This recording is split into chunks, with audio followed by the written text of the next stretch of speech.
vous n'êtes pas oubliés. Dieu vous aime. Amen. Amen. Voilà. Bon, j'espère que ça va, j'espère que c'est cool pour vous. J'espère avoir mis plein de réponses et de questions dans vos têtes aussi, parce que j'ai pas toutes les réponses et Dieu seul vous inspire. Si vous avez des questions à me poser, s'il n'y a pas de mauvaises questions, si vous voulez intervenir. Voilà. Oui, Alice. Du coup, dans l'Ancien Testament, Oui. les prophètes, Oui. c'était quoi leur vision du coup de la mort? Ah, très bien. Alors, je ne l'ai pas développé en effet. Alors, ça a été très long. Il y a un développement très long. Donc, au départ, on ne croit pas en la résurrection parce qu'on ne connaît pas. Abraham ne croit pas en la résurrection, Moïse, parce qu'ils ne connaissent pas. Donc, on croit en la rétribution. Donc, qu'est-ce qu'on va dire? On va dire, au départ, dans le développement, Dieu bénit sur terre. Donc, en fait, la rétribution, ce qu'on va appeler la rétribution, donc quand on va dire qu'Abraham a vécu 259 ans, en fait, ça veut dire que Dieu l'a béni. Tu vois, pour l'éternité, quand on va dire Moïse, il a eu une longue vie bénie, ça veut dire qu'il est béni. Et il y a une rétribution sur terre. Mais, petit à petit, qu'est-ce qui va apparaître? Il y a des gens qui croient en Dieu, mais que sur terre, ça ne se passe pas du tout bien. Job, mince, comment ça se passe la rétribution? Parce que Dieu, il est censé être juste avec les hommes sur terre, et en fait, les gens, ils croient en lui, et apparemment, ils ne vivent pas du bonheur, les gens. Donc, comment ça se passe? Donc, tu vois que petit à petit, le cœur d'Israël va être transformé par Dieu, et Dieu va leur montrer qu'il y a une espérance. Et petit à petit, il y a des prophètes, comme Ézéchiel, comme Jérémie, qui vont commencer à dire, prophétiser des phrases en disant « J'ai vu des ossements ». Et Dieu soufflait dessus, il reprenait vie. Puis on va commencer à voir apparaître, si vous voulez, petit à petit, dans les prophètes, une notion de résurrection. Mais on ne va pas l'appeler comme ça, on ne sait pas encore. Donc on va dire, les ossements reprennent vie, les ruines reprennent vie. Les ruines se relèvent, ce qui a été mort reprend vie. Et voilà, et petit à petit, ça va naître dans le cœur d'Israël, et donc, Israël va commencer à croire en la résurrection petit à petit. Voilà un peu comment ça, je fais très vite, hein. Mais c'est très long le développement, et voilà un peu comment ça se passe. Et au moment où Jésus arrive, il y a quand même des groupes qui ne croient pas en la résurrection, les Sadducéens. Alors Jésus, il les cartonne. Les Sadducéens, ils ne croient pas en la résurrection. Jésus, quand il les rencontre, ça fait « Ok, alors vous connaissez ni les Écritures, ni la puissance de Dieu. » Et c'est des gars, les Sadducéens, il faut savoir que quand Jésus leur dit ça, bon, Jésus, il est fou, hein, parce qu'il dit aux plus fondamentalistes, c'est comme si Jésus rencontrait des fondamentalistes aujourd'hui, c'est-à-dire des gens accrochés aux Écritures et qui disent « Moi, je la lis parfaitement », que Jésus leur dit « Non, mais tu comprends rien aux Écritures. » Voilà, et ben Jésus dit ça aux Sadducéens parce que les Sadducéens, contrairement aux pharisiens, ne croient pas en la résurrection, et Jésus leur dit ça. Voilà. Est-ce qu'il y a d'autres questions? Ça va? C'était bien? Ouais. Bon, cool. David, tu veux intervenir? Juste donner une référence si tu veux. Oui, viens, je t'en prie. David Gréa, je ne sais pas si vous connaissez. Juste parce que c'est très peu connu, alors que c'est encore Saint Paul, hein, dans la première lettre aux Corinthiens, au chapitre 15, vous pouvez la noter celle-là, verset 35. Quelqu'un pourrait dire, comment les morts ressuscitent-ils? Avec quelle sorte de corps reviennent-ils? Et Saint Paul y répond, réfléchis donc, ce que tu sèmes ne peut reprendre vie sans mourir d'abord. Et ce que tu sèmes, ce n'est pas le corps de la plante qui va pousser, mais c'est une simple graine. Du blé par exemple ou autre chose. Et Dieu lui donne un corps comme il l'a voulu, à chaque semence un corps particulier. En fait, c'est vraiment beau cette image de la plante. Mais c'est très dur. Alors, le problème c'est qu'il a lu le passage le plus difficile, mais c'est super qu'il ait lu ça, David, parce que je vous conseille maintenant, je vous laisse un petit travail. Vraiment, je vous conseille, pour ceux qui sont intéressés par ces questions-là, et on est tous en fait par la mort, je vous conseille, quand vous aurez le temps, prenez la Bible, et le passage qu'il a lu, c'est dans le chapitre 15 de la première épître aux Corinthiens. Donc c'est 1 Corinthiens 15. Donc vous prenez votre Bible dans le Nouveau Testament, 1 Corinthiens 15, et le chapitre 15, la totalité de ce chapitre, Paul ne parle que de la résurrection. Essayez de comprendre. C'est un peu chaud. Au niveau de la liberté de l'homme, parce que souvent les gens disent qu'à un moment donné, au niveau de la mort, Oui. Que l'homme se présente devant Dieu, Oui. et qu'il y a le libre arbitre, et que l'homme peut à un moment donné choisir de refuser la grâce et l'amour de Dieu. D'accord. D'accord. Est-ce que ça c'est réellement, ou est-ce que quand tu dis Jésus il a tout fait, Ah, oui. il a sauvé tout le monde, D'accord. et qu'il a détruit l'enfer. Donc l'enfer n'est plus. Ah oui, je vois. Ok. C'est une vraie bonne question.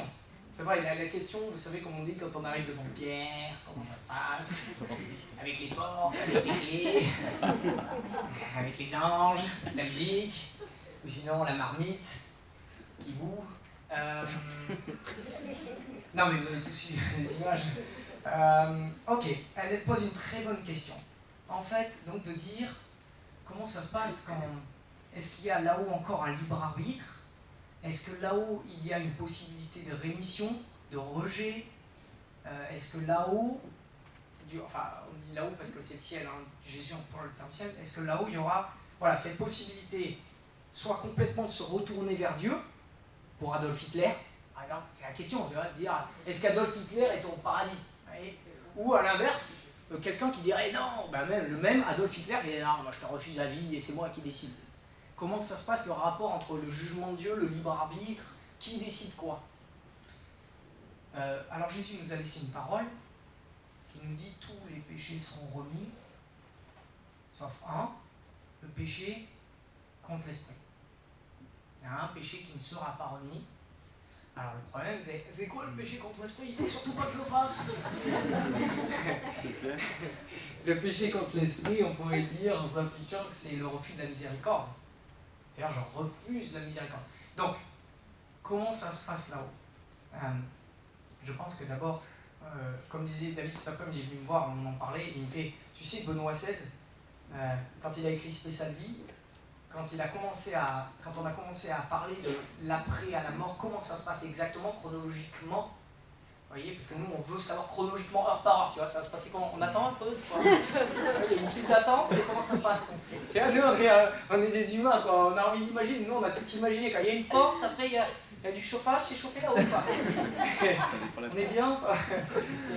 Et c'est vrai, nous, on est comme ça. Et le problème, c'est que, d'abord, c'est du domaine de Dieu. Et là, nous entrons dans le domaine de Dieu. Et dans le Spé Salvi, Benoît XVI dit, on ne sait pas. C'est-à-dire que nous vivons dans la foi de ce que Dieu nous a dit, mais ce n'est pas, et qu'est-ce que ça veut dire par là? Que ce n'est pas notre domaine. C'est du domaine de Dieu, et de l'intime de Dieu avec l'homme. C'est de l'intimité formelle de Dieu avec l'homme. Et par exemple, est-ce que c'est Dieu qui nous juge? Est-ce que c'est l'homme qui se juge là-haut? C'est de l'intimité de Dieu avec l'homme. Après, Jésus a parlé de l'enfer. Jésus, il a dit, à ma droite, je prendrai mes brebis, et les boucs, ils iront à ma gauche pour l'enfer. Il y aura des pleurs et des grincements de dents. Mais peut-être que l'enfer, ça n'existe pas, c'est juste pour nous mettre en garde et nous dire, surtout ne vivez pas comme ça. C'est-à-dire que l'enfer, qui y est allé? Par contre, le paradis, on sait qu'il y en a un qui y est allé avec lui. Le bandit sur la croix. Par contre, Jésus n'a jamais dit à une personne, tu es en enfer. Bon, et en même temps, Jésus, quand même, il a parlé d'un homme qui était en enfer et qui revenait, qui essayait de prévenir ses frères en leur disant, surtout ne vivez pas comme moi. Parce que, bref, Jésus nous appelle à la conversion. C'est-à-dire que quand il parle de l'enfer, quand il parle de pleurs et de grincements de dents, Jésus nous met en garde de ne pas oublier sa parole, de ne pas l'oublier, de ne pas vivre selon nos voies, de ne pas vivre de façon orgueilleuse, même si on les tousse un peu et qu'on vit comme ça, et que surtout on lui demande pardon et qu'on lui dit Seigneur, accueille-moi dans ton paradis comme le bandit, quoi. Il dit, moi j'ai fauté jusqu'au bout, et Jésus qui se tourne vers nous, qui nous dit, aujourd'hui avec moi, tu seras au paradis. Voilà, c'est notre assurance. Aujourd'hui, avec moi, tu seras au paradis. Et cette parole, il faut qu'elle reste dans nos cœurs. Et quand on sera là-haut, on en reparlera. On en reparlera. Là, mais c'était comme ça. Il a dit n'importe quoi au groupe. Il a vraiment dit n'importe quoi l'autre au groupe. Non, j'espère pas trop. Mais voilà, je préfère pas m'aventurer pour vous. Voilà. Merci. Ok les amis, on fait une petite prière pour finir. Allez, on bénit Dieu. Au nom du Père et du Fils et du Saint-Esprit. Amen. Amen. Seigneur, nous voulons te bénir pour cette soirée, nous voulons te rendre grâce, te dire merci pour ton Fils Jésus-Christ qui est venu porter nos vies. Il a porté tout ce que nous sommes aujourd'hui, nos familles, mais il a aussi porté toutes les personnes dans nos familles qui déjà sont mortes. Seigneur, nous croyons que tu les as pris dans tes bras et que tu as marqué leur nom sur la paume de tes mains. Nous croyons que tu ne les as pas oubliés, Père. Nous croyons qu'ils sont dans ton cœur, qu'ils sont avec toi, et que toi, tu les ressusciteras comme nous, tu nous ressusciteras au dernier jour. Seigneur, nous attendons ta venue dans la gloire. Nous attendons que tu viennes rétablir toutes choses et que la mort n'ait plus aucune emprise sur nous. Parce que la fin de toute chose, c'est l'éternité avec toi. C'est ce que nous croyons et nous voulons déjà te dire merci pour ça. Et que dans notre baptême, tu nous as donné de vivre de cette éternité. Permets-nous de vivre ce passage pendant 40 jours. Que nous passions de la mort à la vie, de l'homme ancien à l'homme nouveau. De vivre de ta lumière, de connaître ta lumière et d'aimer ta lumière. Seigneur, nous te demandons d'éclairer nos cœurs et nos consciences pour que nous puissions témoigner de notre espérance et de toi au moment où nous aurons des deuils dans nos familles, dans nos amis. Lorsque des êtres chers disparaîtront et lorsqu'il faudra parler de tout ça. Seigneur, mets dans nos cœurs tes mots, mets dans nos cœurs ta compassion. Seigneur, lorsque Lazare est mort, avant de le ressusciter, tu as pleuré. Et bien, Seigneur, tu as été comme nous. Et pour tout cela, nous voulons te rendre grâce et te dire merci ce soir. Merci. Bénis-nous ce soir, nous te confions toutes nos intentions de prière, tout ce que nous portons sur nos cœurs. Nous te confions vraiment ces 40 jours jusqu'à Pâques. Et nous remettons nos familles, nos vies, nos amis entre tes mains maintenant. Notre Père, qui es aux cieux, que ton nom soit sanctifié, que ton règne vienne, que ta volonté soit faite sur la terre comme au ciel. Donne-nous aujourd'hui notre pain de ce jour. Pardonne-nous nos offenses, comme nous pardonnons aussi à ceux qui nous ont offensés. Et ne nous soumets pas à la tentation, mais délivre-nous du mal. Car c'est à toi qu'appartiennent le règne, la puissance et la gloire, au siècle des siècles. Seigneur, bénis-nous, toi qui es Père, Fils et Saint-Esprit. Amen. Yo, je crois que le rendez-vous c'est 30 avril, si je dis pas de bêtises. Non, mars c'est quoi? Ouh là là, j'ai regardé le 30 avril tout à l'heure. Je croyais qu'on était en mars.